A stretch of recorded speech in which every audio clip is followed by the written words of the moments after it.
আল্লাহ রাব্বুল আলামিনের আদেশ নিষেধ দ্বারায় আমরা শাসিত হওয়ার, বিশ্ববাসী পরিচালিত হওয়ার বাইরে অন্য কোনো এমন বিকল্প নেই যে জীবন আপনার পরিচালনার পদ্ধতি বা পলিসি পৃথিবীর মানুষকে সবার অধিকার সমান হারে যথাযথভাবে দিতে পারে, প্রতিষ্ঠিত করতে পারে, প্রকৃত অর্থে ইনসাফ প্রতিষ্ঠিত করতে পারে। এরকম ব্যবস্থাপনা ইসলাম ছাড়া আর কোনটাই নাই।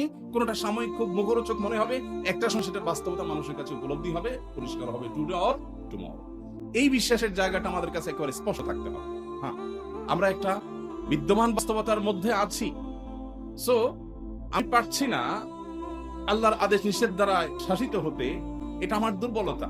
আমি যেই রাজনীতি করি না কেন, এটা আমার দুর্বলতা যদি স্বীকার করি যে এটা আমরা পারছি না, এটা আজকের বিশ্ব বাস্তব অবস্থা বা আমাদের সমাজ ব্যবস্থা বা আমাদের নিজেদের ত্রুটি, আমাদের ঘাটতির জায়গা, এর জন্য বরং ইস্তেগফার যদি করি, আল্লাহর কাছে অপরাধের বোধ যদি থাকে, তাহলে এটা ক্ষমা আছে। আর যদি মনে করি না, ইসলাম এখন চলে না, আসলে ইসলাম নামাজ রোজা ঠিক আছে, ওয়াজ নসিহত ঠিক আছে, কিন্তু এই সমস্ত বিষয়গুলোর ক্ষেত্রে ইসলামের সেই কার্যকারিতা নাই, এরকম যদি কেউ মনে করে, বিশ্বাস করে, তাহলে আর যা হোক তার নিজেকে মুসলিম দাবি করবার কোন সুযোগ থাকে